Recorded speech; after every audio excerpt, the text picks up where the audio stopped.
have seen over the last 24 hours the repositioning of a small percentage of the troops that and the battalion tactical groups that Russia had arrayed against Kyiv, probably in the neighborhood of 20% of what they had. They are beginning to reposition. Some of those troops we assess are repositioning into Belarus. We don't have an exact number for you, but that's our early assessments. None of them, we have seen none of them reposition to their home garrison. And that's not a small point. If the Russians are serious about de-escalating, because that's their claim here, then they should send them home. Just so we're clear, no one has asserted that Russia was basically going home. Nobody said that. They did say de-escalate. And even that, somewhat fuzzy. And I'll explain what I mean by fuzzy. It's kind of giving something when you're not really giving anything. De-escalate on some level, yes. But why? Because Kiev was never the objective. If you're watching Western media, you may be somewhat bewildered by what is basically taking place. I'd sit there and watch them yesterday and I'm like, what are they talking about? And logically, it doesn't even make sense. It's almost as if there's a propaganda war that is being waged, and that propaganda war is running headlong into reality as they have to report certain facts and details that completely and entirely contradict and undermine exactly what they have been saying for the past, month, however long this conflict has basically been going on. What Kirby said there is true. True statement.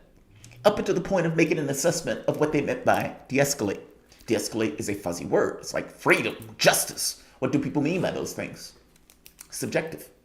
In this very specific situation, what I can tell you, as somewhat of a flat fact, that no negotiation will take place until the military situation is solved from the standpoint of Moscow.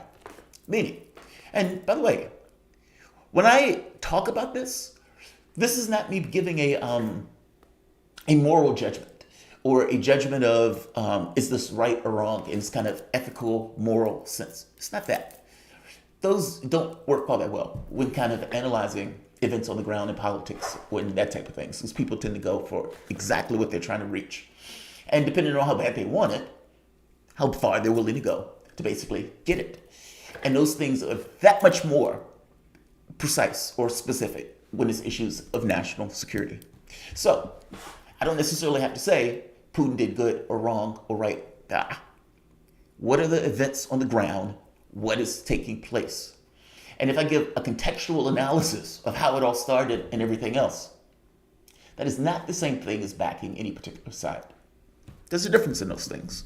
Many people don't know that, especially from the standpoint of US media, but it is. In this very specific situation, there is no way anyone can tell me in this country that things are going according to plan. No way they can do it. And I have other videos that are coming on after this particular video to kind of make that point that much more clear.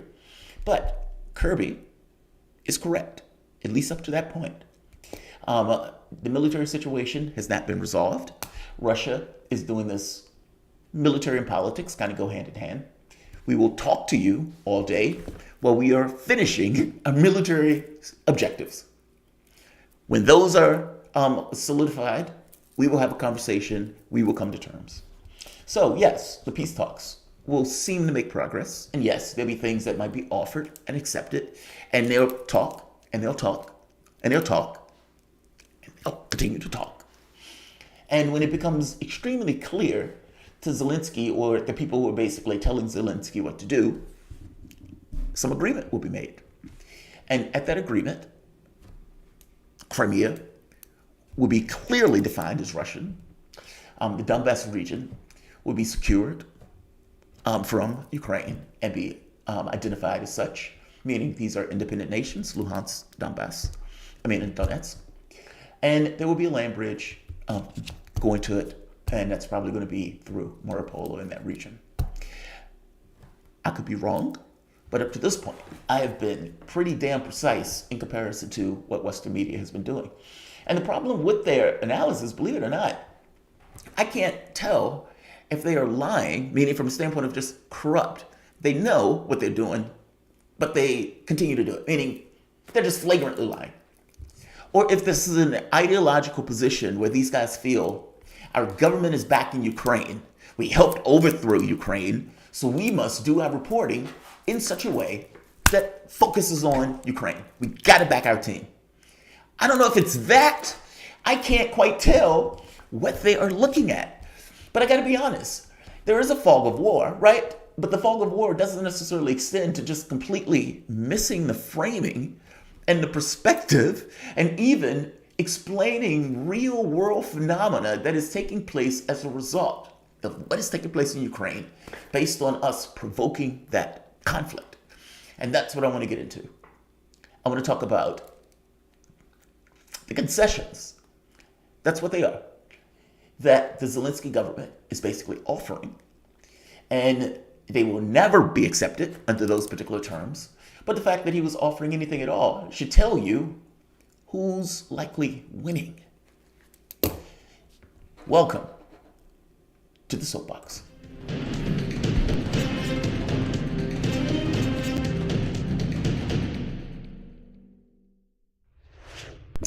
My name is Jamarl Thomas. This is the Progressive Soapbox. Guys, if you dig this content, like that video. You can like it right now. Share, subscribe. But you can always help out this channel through Patreon or Patreon. Patreon and Patreon, that's the exact same thing. PayPal or Patreon. I've been chomping at the bit to get this video, and I wanted to do this video yesterday and didn't get the opportunity to do it. The West is giving you a framing as if Zelensky is a heroic figure. Zelensky is a dirtbag, a fascist that has dragged his country into a conflict that it shouldn't be in. The Russian position from the very beginning was, you need to be an independent nation. You cannot be a puppet state on our border, being controlled by the United States. And that is in addition to 13 other states that have basically become part of NATO. That is a threat to us. That is a severe and clear and present danger. That is a problem. We need you to come to some level of terms. And the basic term was, you can't be part of NATO. Period. You can't be part of NATO. Zelensky says, well, hey, behind the scenes, they were telling me that I couldn't be a part of NATO, but in the open, they were saying that I could. And so I hear that, I'm like, but you knew they were serious. And yet, you still towed that line with the West whispering in your ear, egging you on that much further, that much further. And now these people aren't willing to fire one bullet, 122 bullet in your interests, even though they will give you all the money, all the weapons in the world to fight to the last dead Ukrainian, the place that you are supposed to be representing, that right now you're embroiled in a war that you cannot win. None of the other countries are going to help. And yet, there's Zelensky still doing it. When he wasn't fulfilling the Minsk agreements, was he, being this heroic figure? Or for that matter, when he was basically letting the fascists in his government take somewhat control, basically over the policies of that country, especially in regards to the West, to the Eastern Russians that they were, or Eastern Russian Ukrainians that they were basically killing for the last 8 years. Their framing of this is warped, and it is entirely shaped around this notion of Russophobia, this weird Cold War thing that they're in. Their ideology is shaping how they're looking at this. I am paying attention to this as if I am a person on the moon looking at events. What does this look like? That is what I'm trying to give you. And even through the fog of war, there's certain things that become pretty clear just on things that people offer, people say, and just the rational, logical opinion, rational man looks at a thing and comes to a particular conclusion because of it. Media, I have no idea what they are doing, but we should do the news. This is what came out of the peace talks. Moscow has two de-escalatory steps. One, it was offering a hold meeting between President Vladimir Putin and Zelensky simultaneously with the initiating of a peace treaty by foreign ministers, or earlier than planned before, In another step, Russian troops would drastically reduce their activities towards Kiev and Chernihiv. Here's the catch. That's not anything. It's like, I will give you fart in a jar. That's what I will give you. That's what we're willing to give you. That's our offer. A fart in a jar. All right. Russia's offering a fart in a jar. The reason I say that is the Russian objective was never to take cities. Yes, they did take cities, but the goal was never to take Kiev. It wasn't to sack these cities and everything else. That was not their goal. Don't take my word for it. Here's a Western publication basically saying the same thing. The damage associated with the contested ground war involving peer opponents shouldn't blind people to what is really happening. Notice, the analysts requested anonymity because speaking the truth was problematic for his career. In the West, freedom and democracy, free press. Quote, the heart of Kiev has barely been touched, and almost all of the long-range strikes have been aimed at military targets.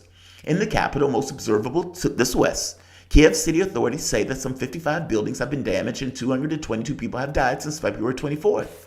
It's a city of 2.8 million people.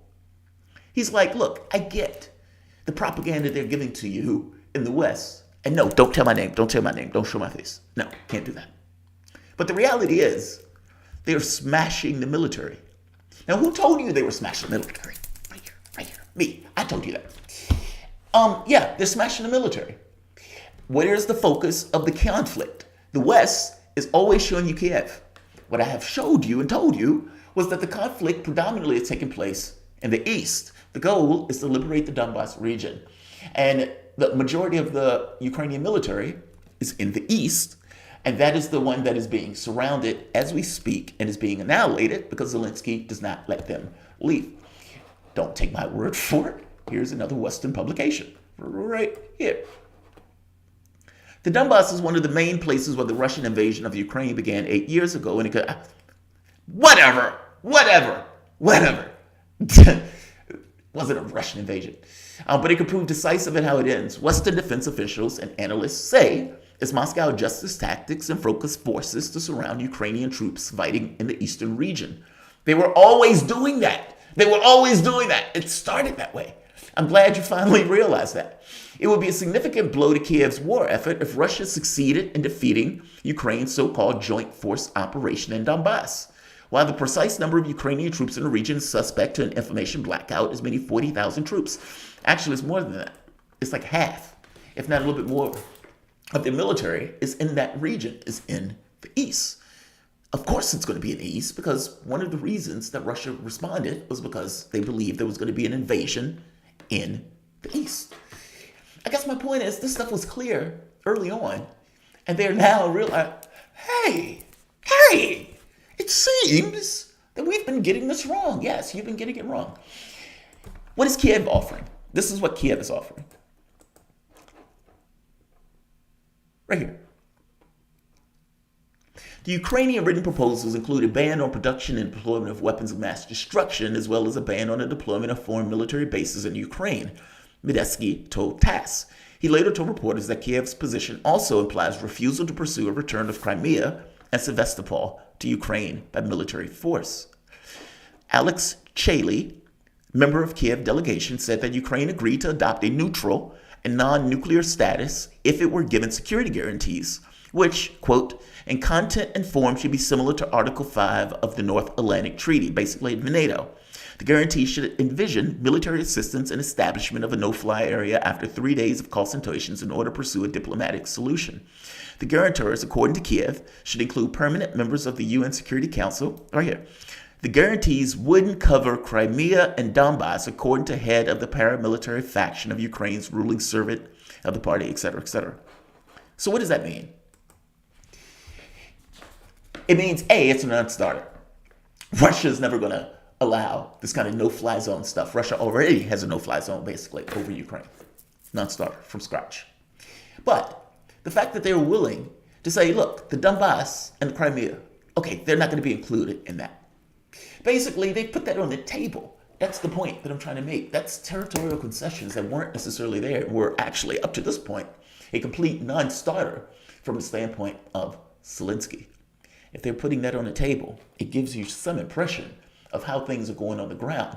From the standpoint of a military solution, the more the military is dominant and the closer things get to catastrophe from the standpoint of the other side, the more that other side is willing to give in order to avoid annihilation. The Russian government did not want to annihilate Ukraine. That was never the objective. Smashing the military, yes, that was part of the objectives. Most of the military is in the East. Smash the military. If you need to make fake maneuvers in various areas of the West in order to keep the military pinned down, like say around the capital, you do that. Western media is looking at this as if this is some kind of U.S. campaign in Iraq, where the objective is to basically destroy everything. That's not the way they were waging this war. And at the end of the day, they still kind of prefer to have a Ukrainian government to which negotiate with. And if you basically sack Kiev, you cannot do that. Let's keep going. Right here. This is Russia's position, because you never hear it on Western media, so might as well give it to you. Their argument is, look, we finish our initial operations. We finished our initial stages. Now the West comes and says, oh, they just failed to take Kiev. They've always wanted to take Kiev. They failed to take Kiev. Again, that was never the point. That was never the point. It's very aggravating. Listen to Western media on this. Right here. First, about the special operation of Russia's armed forces on Ukrainian territory. Overall, the main objective in the first stages have been accomplished. The combat potential of the Ukrainian armed forces have been significantly decreased, which allows us to focus our main attention and main efforts to achieving the main goal, liberation of Donbass, he said. It's pretty curious that Ukraine will put that up, and it's pretty curious that the Russian forces are helping, basically, the republics of the Donbass to basically liberate themselves from shelling and bombing by Ukrainian military that has been taking place over the last 8 years that nobody in the West cared about. Nobody cared about. Everybody cares about it now. According to the assessment, Ukraine's armed forces have sustained substantial losses. A supremacy has been achieved. The Air Force and the air defense system have been practically eliminated, the defense minister noted. Now, you can say, hey, this was a Russian source, but I gave you the American sources that basically said, yeah, that was the objective that they were basically shooting for. I also gave you the source that basically made the point of saying, yeah, they're making great progress in the East, basically in the Donbass region, which again was the ultimate point. Ukraine coming out saying this.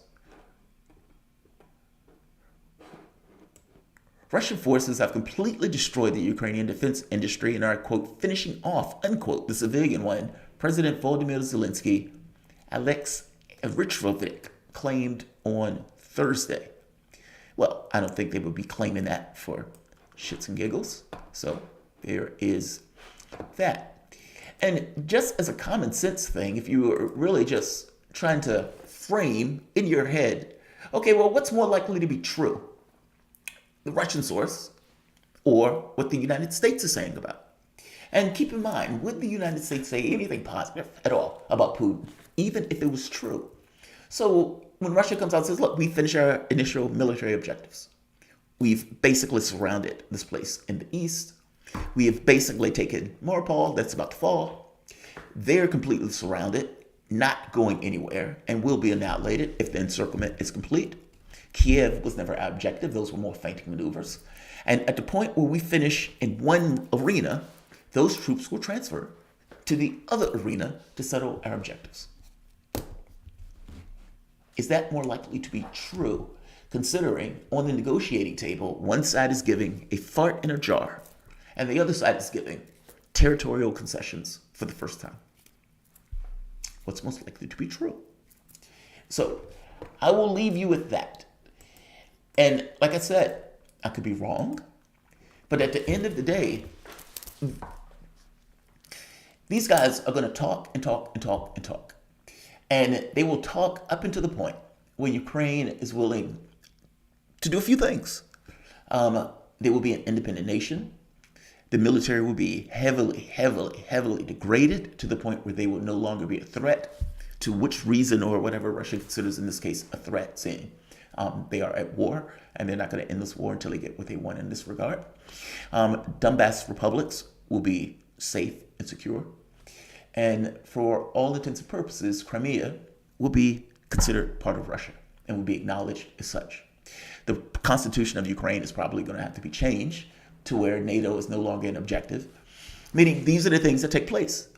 If Zelensky would have agreed to half of the terms before this conflict took place, none of this would happen. But the moment that the military gets involved and one side has a definitive advantage, that side is going to press their advantage until they get what they want. They're going to basically take a pound of flesh for having to get involved in a military conflict in the first place. The West can wag their fingers all they want at this, but they are infinitely responsible for dragging Ukraine down this path. Not just the coup, but even beyond the coup. Pushing these guys, putting in their heads as if they were going to be part of NATO, this kind of tip of the spear against this kind of remnants of the Soviet Union that these guys continued to look at as a target.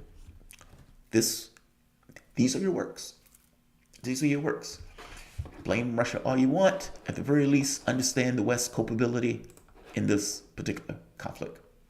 Like, share, and of course, subscribe. Thanks, everyone.